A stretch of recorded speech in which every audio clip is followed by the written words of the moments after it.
que me encuentro con un meme el día de hoy, decía, normalicemos ir al cine nosotros solitos, refiriéndose a los varones. Me dije, pues que no es normal, o sea, no está normalizado ya, yo no lo sabía. Supongo que a muchos varones sí les afecta el hecho de que la sociedad los llegue a considerar sinónimo de un loser social. A mí, sin ningún empacho, se me pone ir al cine, quiero una entrada para tal película y se acabó. Ah, sí, a mí me vale madres. Bueno, pues recién acabo de ver la película Presencia del director Steven Soderbergh y para mí está buena, me gustó. Ese tipo de películas fantasmales, fantasmagóricas, tienden a dormirme, pero esta está muy bien trabajada. No voy a decir que es terror porque no lo es, no voy a decir que es suspenso porque tampoco le llega. Podemos dejarlo en drama, pero en un drama muy bien trabajado. Para mí hubiera sido mejor que la cinta en lugar de Presencia se llamara El fantasma chismoso o El fantasma boyerista. Pero está buena, si la quieres ver yo te la recomiendo ampliamente. Pues bien, el día de hoy, ¿qué vamos a hacer? Vamos a referir una lectura, una serie de lecturas, pero más concretamente como protagonista esta obra del filósofo esloveno Slavoj Žižek contra la tentación populista. Voy a dar lectura, estaba dubitativo entre hacerlo o no por aquello del copyright, pero a ver, coño, lo que estoy haciendo es recomendar esta obra, invitarte a que la compres, invitarte a que la adquieras y por supuesto a que la leas, a que te sumerjas en su contenido, que para mí es valiosísimo. ¿Qué podemos decir de Slavoj Žižek? Bueno, ya dijimos es filósofo esloveno y además en su momento marxista, ahora post-marxista, tanto en lo que se refiere cronológicamente, la definición de ser post-marxista, como a la nueva escuela que derivada de ese concepto se ha conformado. Bien, para mí una persona no tiene que comulgar 100% con todo lo que yo digo, con todo lo que yo pienso para reconocerle cuando tiene razón. Y los argumentos esbozados en esta obra a mí me parecen fundamentales y sobre todo inatacables. Voy a mencionar algunos puntos para, digamos, sonsacarte a que lo compres, a ver si a través de estos pequeños pasajes, unos 3 o 4 a los que daré lectura, te animas. Y si aún así este video se me castiga por estar refiriéndome a una obra que no es mía y máxime cuando el autor sigue vivo, pues así sea, que me tumben el video o yo mismo lo bajo, lo que sea, pero mientras tanto lo vamos a disfrutar. Y mencionábamos entonces a Slavoj Žižek en emisión anterior a respecto de sus comentarios sobre Europa. Voy a hacer la primera lectura, ¿no? Página 18. Muchos comentaristas proeuropeos destacan la buena disposición a soportar sacrificios económicos que muestran los países de Europa Oriental recientemente integrados a la Unión, en contraste con el comportamiento egoísta e intransigente del Reino Unido, Francia, Alemania. Esto es cuando el Reino Unido formaba parte de la Unión Europea, esto es anterior al Brexit. Entonces, repito, en contraste con el comportamiento egoísta e intransigente del Reino Unido, Francia, Alemania y algunos otros miembros de larga data. Sin embargo, también habría que tener en cuenta la hipocresía de Eslovenia, su propio país, el del autor, y otros nuevos miembros del Este que actuaron como los socios flamantes de un club para pocos, aspirando a que detrás de ellos se cerrase la admisión. Repito, un club para pocos, aspirando a que detrás de ellos se cerrase la admisión. Así es como acusan de racismo a Francia al tiempo que se oponen a que ingrese Turquía. Entonces este argumento nos hace profundizar todavía más al respecto de las dificultades que ideológicamente está enfrentando Europa y de la posición también ideológica que va a mantener frente al mundo, sobre todo en esta nueva configuración global y por consiguiente tendrá que saber en dónde situarse y qué actitud asumir ante los nuevos retos que propone la agenda globalista. Bien, nos vamos a otro pasaje, este de la página 54. Repito, seleccioné unos pocos nada más. ¿Cuál es entonces el dilema europeo actual? Europa se encuentra atrapada entre las grandes pinzas de Estados Unidos por un lado y las de China por otro. Desde un punto de vista metafísico, Estados Unidos y China son lo mismo, el desesperado frenesí de la tecnología sin barreras y el sometimiento a un orden sin raíces para el hombre medio. Repito, tecnología sin barreras y sometimiento a un orden sin raíces. Eso es precisamente lo que promueven tanto Estados Unidos como China. Yo crecí viéndome expuesto ante el discurso o el speech o la narrativa de que Estados Unidos, como crisol de culturas, básicamente no tenía ninguna. Estados Unidos nos decían, y claro, no dejaba de ser esto cierta suerte de adoctrinamiento en nuestras escuelas, pero algo de razón no dejaba de tener cuando nos decían, nos ponían de relieve cuál es la cultura de los Estados Unidos. Mickey Mouse, Pato Donald, exacto, etc. Es una carencia absoluta de raíces de la que ha adolecido Estados Unidos tanto como pueblo como imperio yanqui, sojuzgando alrededor del mundo, dictando recompensa y castigo a su gusto. Y por el otro, como decía, una tecnología sin barreras. Ningún pretexto para realizar lo que se nos venga en gana, ningún obstáculo, totalmente todo remitido al acicate de qué es lo que quiere el imperio, qué va a querer el princeso, qué quiere don Trompiteso, etc. Siguiente pasaje del libro, creo que ya vamos a acabar, no seleccioné demasiados. Esta de la página 55. Existe entre nosotros los europeos, dice Zizek, una necesidad de eso que Martin Heidegger, el filósofo alemán, de eso que Heidegger llamó confrontación interpretativa con los otros y con el propio pasado de Europa en todo su alcance, desde sus raíces antiguas y judeocristianas hasta la idea recientemente fallecida del estado de bienestar. Entonces ahí tenemos que Europa se basamenta en su origen primero en la antigüedad, todo lo que fue la antigüedad, Grecia y Roma. Dejémoslo hasta ahí, no añadamos nada más. Y consiguientemente el judeocristianismo, a partir de la caída del Imperio Romano de Occidente en el 476, de ahí surge la influencia que el judeocristianismo va insuflando culturalmente al espacio vital de Europa. Bien, vamos al siguiente señalamiento de Slavoj Žižek. Mucha atención, esto me parece fundamental. Hoy Europa está escindida entre el llamado modelo anglosajón y el modelo franco-germano. Voy a repetirlo. Hoy Europa está escindida entre el llamado modelo anglosajón y el modelo franco-germano. Y ambas opciones, aunque contrapuestas, son las dos caras de la misma moneda. ¿Cuál es el modelo anglosajón? Según dice aquí mismo, aceptemos la modernización, todo lo nuevo, el filoneísmo, la adaptación a las reglas del nuevo orden mundial. Lo de filoneísmo es glosa mía. Y el modelo franco-germano. ¿Cuál es el modelo franco-germano? Lo aclara. Dice, salvemos todo lo que pueda salvarse del viejo y querido estado de bienestar europeo. Lo nuevo y lo viejo en conjunción. Entonces, es a lo que se remiten muchos ideólogos europeos queriendo rescatar, como lo había puesto yo textualmente en una grabación anterior, lo que Europa alguna vez pudo llegar a ser y nunca consiguió. Vámonos a otro pasaje, este de la página 56, y con este cerramos. Vamos a ver si lo encuentro. La alternativa es una lenta decadencia. La transformación gradual de Europa en lo que fue Grecia para el maduro imperio romano.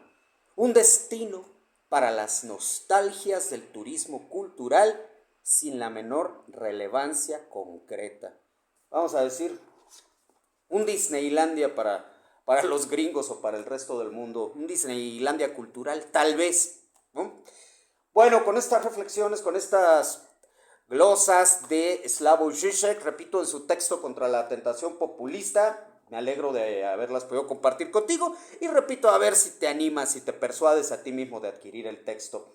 Este texto es de Ediciones, me gustó el nombre de la editorial, Ediciones Godot, se llama Godot, y a mí me gusta mucho el personaje de Godot en la obra teatral del del dramaturgo Samuel Beckett, que se llama así, Esperando a Godot, cuyo personaje principal nunca aparece, pero el tema de la obra es estarlo esperando, estarlo mencionando, estarlo aludiendo, pero Godot nunca llega. Entonces, irónicamente, este libro de Zizek, con ediciones Godot, es el que yo cargo a todas partes cuando tengo que esperar, cuando tengo que remitirme a un citatorio, esperar a alguien, lo que sea. Cuando sé que me va a tocar esperar, este libro siempre lo traigo conmigo, me gusta repasarlo, porque además de ser ligero, su lectura es de lo más amena. Bien, pues hasta ahí la recomendación. Ok, podemos hablar también de otras lecturas. Hay una que a mí me da mucha risa. Ustedes no sé si recordarán al llamado así por el señor Rafael Loret de Mola, el mandante Pelafustán. Fue así como bautizó a cierto personaje que gobernó o malgobernó este país durante los últimos 6 años y de cuyos hilos sigue tirando tras bambalinas, ya sea, dicen algunos, desde Palenque o ya de plano desde La Habana. Bueno, ese señor en una ocasión, habiendo hecho el ridículo, una de tantas veces que hizo el ridículo, en esta ocasión en presencia de Joe Biden en la sala oval de la Casa Blanca, por no haberse desabotonado el saco, cosa que es muy de etiqueta, ¿qué? No se lo desabotonó y ahí estuvo como pendejo, claro, como toda la vida, ¿qué? Y llegó a justificarse a la mañanera, riéndose como imbécil, muy a su propio estilo de toda la vida. Es que me criticaron mucho, pero yo sí leí el manual de Carreño, pero no le presto atención. Tamaño de imbécil teníamos en Palacio Nacional dando sus horrorosas mañaneras y con esa risa tan absurda, tan indignante. A ver, en primera, el manual de Carreño no es un manual de etiqueta, es un manual de buenas maneras, buenos modales y buenas costumbres. Algo tan que puede, lo pongo como ejemplo, ¿no? De relieve, que puede no resultar tan claro para el hombre de a pie. Digamos, si yo voy caminando por la calle, es una hipótesis, tú vas caminando por la acera, por la banqueta, y de repente al llegar al otro extremo te encuentras a un conocido que te supera, es superior a ti, ya sea en edad o por alguna otra falta de respeto que tú te debas a él. ¿Cuánto tiempo o qué distancia debes acompañarla caminando de regreso en la dirección que él va antes de despedirlo y volver a tomar la tuya?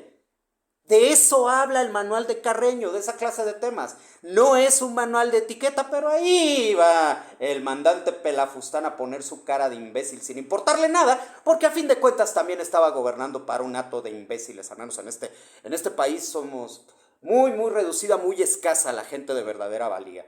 Los demás, como dijo don Salvador Abascal, no son ciudadanos, son habitantes. Y de don Salvador Abascal vamos a hablar más adelante precisamente en esta misma grabación. Otro libro, ese sí lo tengo por acá, otro libro que llegó a mencionar el mandante Pelafustán fue este, y no fue una, fue en repetidas ocasiones, aquí lo tengo. El hombre que amaba a los perros, de Leonardo Padura. Ok, lo llegó a mencionar como una de sus lecturas predilectas, ¿no? Que Leonardo Padura, que escritor genial. A ver, yo les voy a les voy a contar de qué habla, de qué tema nos relata el hombre que amaba a los perros.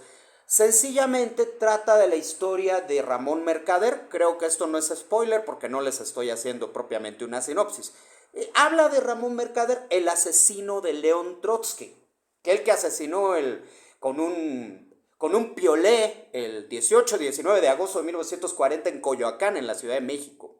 Y de todo su proceso de preparación, lo que le ocupó años desarrollarse como el nuevo personaje que se iba a entrometer, que se iba a inmiscuirse en el círculo de León Trotsky para ganarse su confianza y así poder estar cerca de él y asestarle el hachazo homicida o el pioletazo homicida.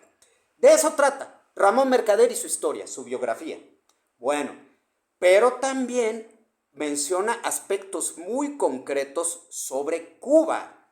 Cuba, donde pues, muchos años estuvo radicando el mismo Ramón Mercader. Por supuesto, si se habla de la vida de Ramón Mercader, se tiene que hablar de Cuba.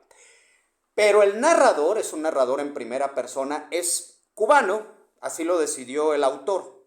Y ese cubano vivió en Cuba muchas décadas y nos refleja en su relato toda una serie de acontecimientos y de cambios y de escenarios distintos que enfrenta Cuba como país y más concretamente su sociedad como víctima. Cuba enfrentó, tras la caída de la Unión Soviética, lo que se conoce como el periodo especial. ¿Qué fue el periodo especial? Así lo llamó el gobierno. El periodo especial fue una hambruna bárbara, absoluta. Todo mundo, de verdad, sufriendo el hambre, a más no poder. Entonces, sale Obrador a alabar esta obra y a su autor. Es que yo leí El hombre que amaba a los perros. No lo leyó. Ese güey no lee ni madres. Si hubiera leído El hombre que amaba a los perros, se habría enterado de lo mucho que sufrieron los pobres cubanos por las malditas decisiones de su gobierno y de su horroroso y diabólico régimen. Y si es así, ¿por qué los respaldó?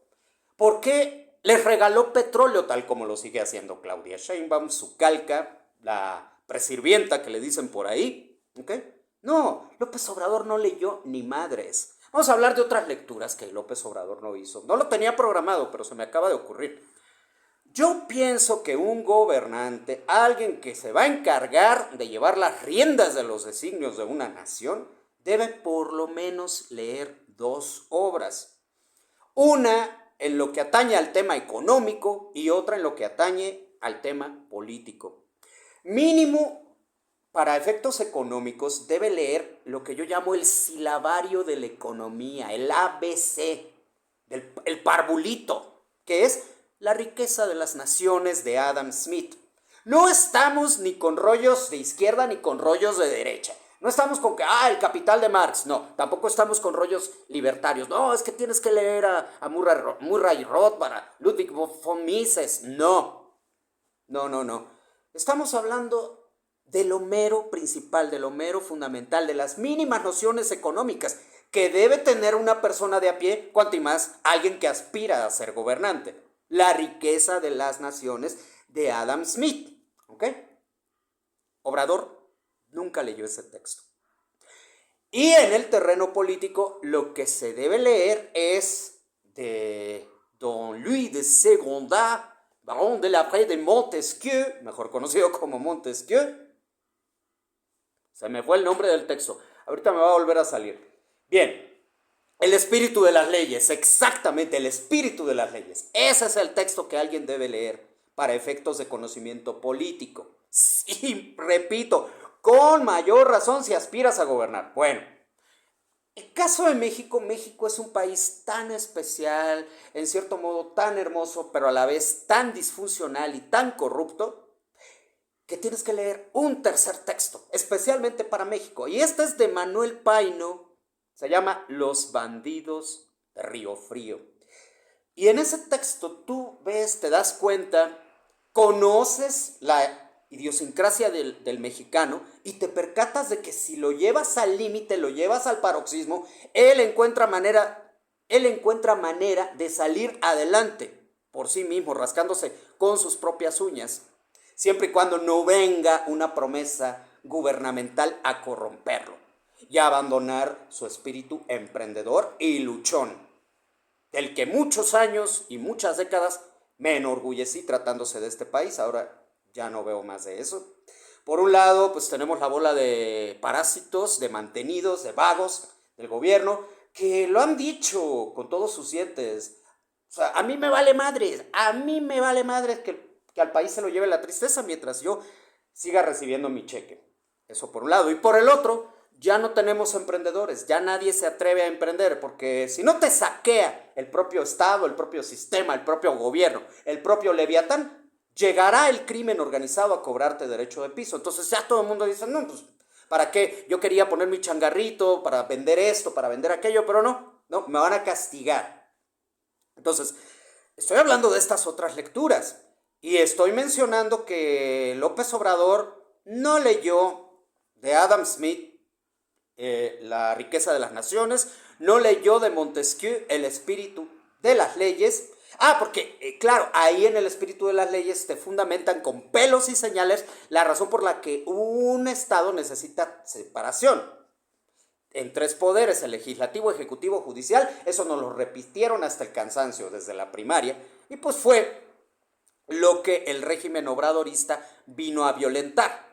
Por un lado el ejecutivo se hizo del poder legislativo, se lo echó a la bolsa a través de una fraudulenta enunciación de mayoría calificada en el Congreso, y pues también al poder judicial ya se lo está cargando Calacas.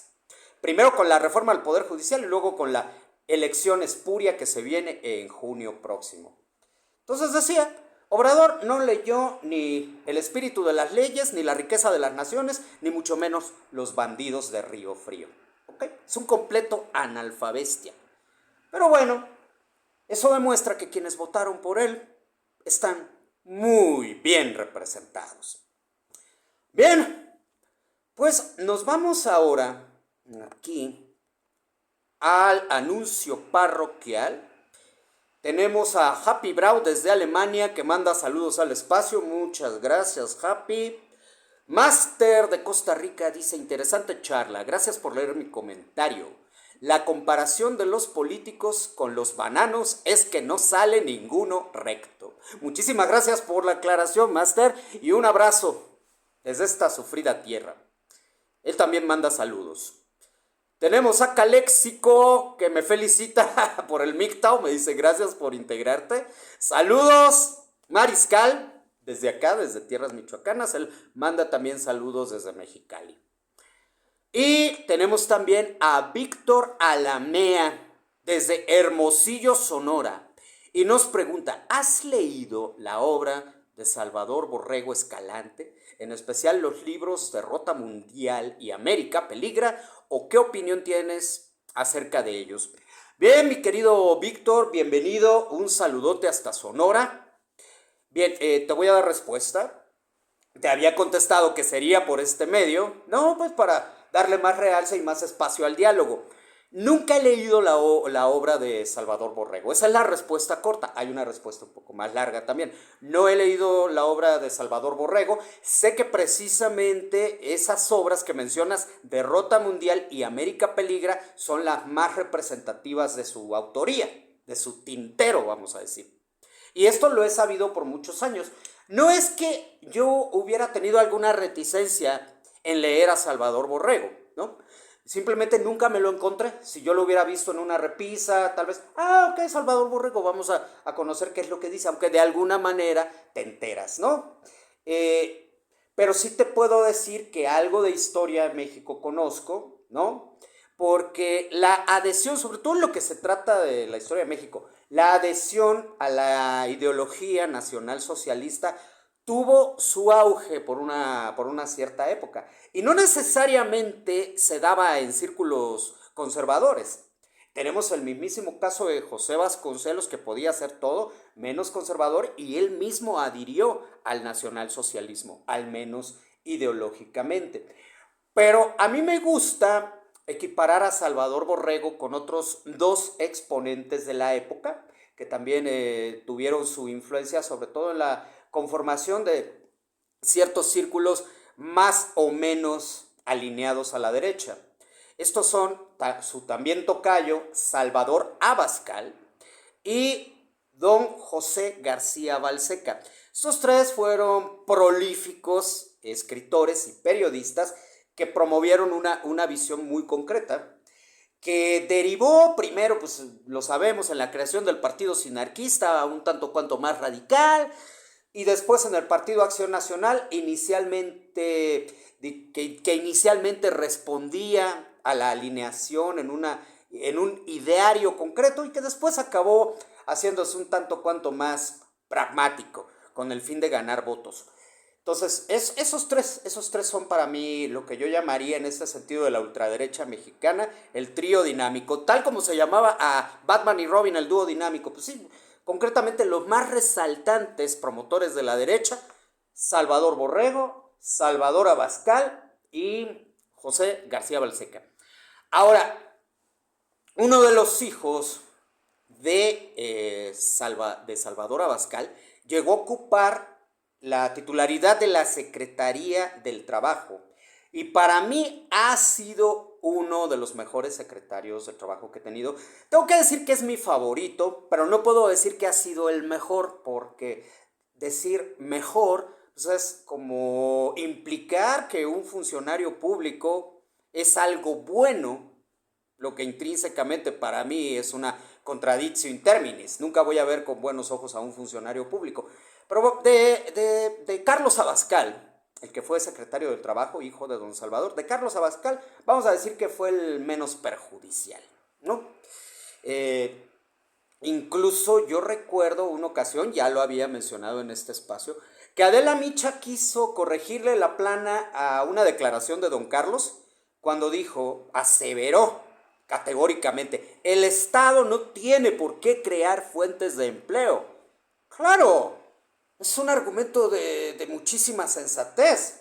Los empleos están para crearse por la iniciativa privada, no por el Estado. Pero Adela Micha no podía creerlo. Tal como mucha gente no concibe una vida sin Estado, una vida sin gobierno, una vida en que la cooperación social pueda regular el mercado, ¿no? Adela Micha aseveró, no, es que yo no puedo creer que el secretario Abascal haya hecho semejante declaración. Me voy a decantar porque no la hizo. Él no pudo haber dicho algo así. Ya lo había mencionado yo en otra grabación de este canal.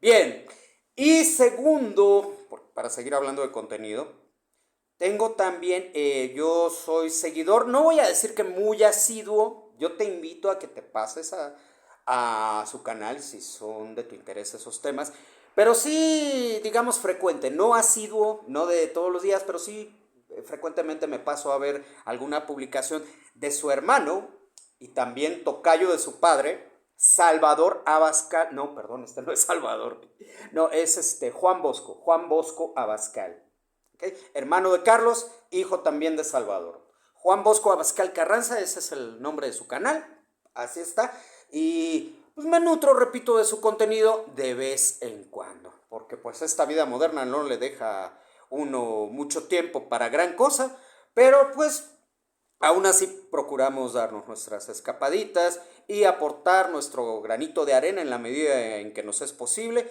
Y claro, siempre con el cariño de los cuatro gatos, como me gusta cariñosamente llamarlos, los cuatro gatos que vienen a pasarse por aquí, a prestarle un poco de atención a Tuno. Y Tuno, como siempre, tu servidor, te da la bienvenida a tu espacio libertario en todo momento, en todo lugar, y esperando que te encuentres cada vez mejor y que juntos podamos encontrar una solución a la serie de problemas que se nos avecinan, tanto a nivel mundial como en lo regional, como en lo local, que resulta, y sobre todo para muchos de nosotros, que amén de todo lo demás somos padres de familia, de lo más preocupante.